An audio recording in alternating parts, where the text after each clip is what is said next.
गलियों में तो आपने कुत्ते घूमते देखे होंगे, छतों पर कबूतर, गौरैया, कौवा बैठते भी देखे होंगे, खेतों में गाय भैंस को देखे होंगे। लेकिन क्या आपने कभी किसी गांव में छत, आंगन, खेत खलिहान, हर जगह मोर ही मोर देखा है क्या?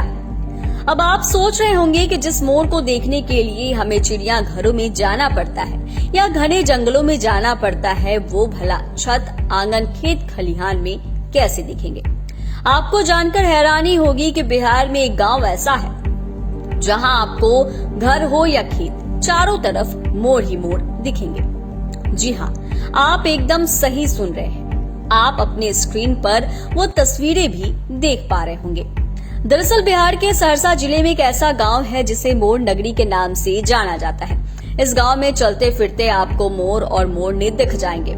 घर के छतों पर, खेतों में मोर टहलते नजर आएंगे। सहरसा के इस गांव में भारत में सबसे ज्यादा मोर पाए जाते हैं। गांव का नाम है आरण। तकरीबन 500 से ज्यादा मोरों ने इस गांव के ही आसपास के बगीचों में अपना ठिकाना ढूंढ लिया है। शायद किसी जंगल में भी इतने मोर नहीं होंगे जितने इस गांव में हैं। इस दृश्य की एक झलक पाने के लिए लोग तरसते हैं। ग्रामीण के हिसाब से यहाँ 500 से अधिक मोर बास करते हैं। गांव वालों की माने तो गांव के ही काड़ी झा ने 26 साल पहले पंजाब से एक जोड़ी मोर मोरनी लाया था, जिसके बाद उनका कुनबा फैलकर इतना बड़ा हो गया। अब इस गांव के लोग मोर नगरी के नाम से जानने लगे हैं। आरण में आज भी मोर नाचते हैं। 1.5 साल पहले आरण में बड़ी संख्या में मोर रहने की जानकारी जब मुख्यमंत्री को मिली थी तो वो खुद इस गांव में पहुंचे थे।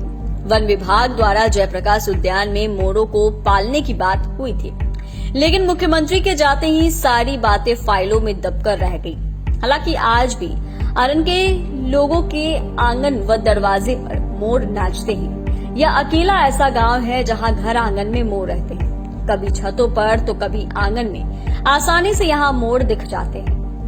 हालांकि मोर खेतों में लगी फसल के हानिकारक कीट मकोड़ों से फसलों की सुरक्षा भी करते हैं। वही गांव के स्थानीय लोग बताते हैं कि यह भारत का इकलौता गांव है जहां इतनी संख्या में मोर और मोरनी का बसेरा है। लेकिन बड़ी दुख की बात यह है कि सरकार की नजर ना तो इस गांव पर पड़ रही है और ना ही मोर संरक्षण के लिए कोई कार्रवाई किया जा रहा है, जिसमें विभाग की बड़ी लापरवाही देखी जा रही है। सरकार की तरफ से कोई व्यवस्था नहीं की गई। वहीं इस गांव के लोगों ने मोरों की सुरक्षा को लेकर एक सख्त निर्देश भी निकाला। बड़ी संख्या में लोग घूमने के लिए आते हैं। खेत खलिहान में आकर मोरों के साथ फोटो भी खिंचाते हैं।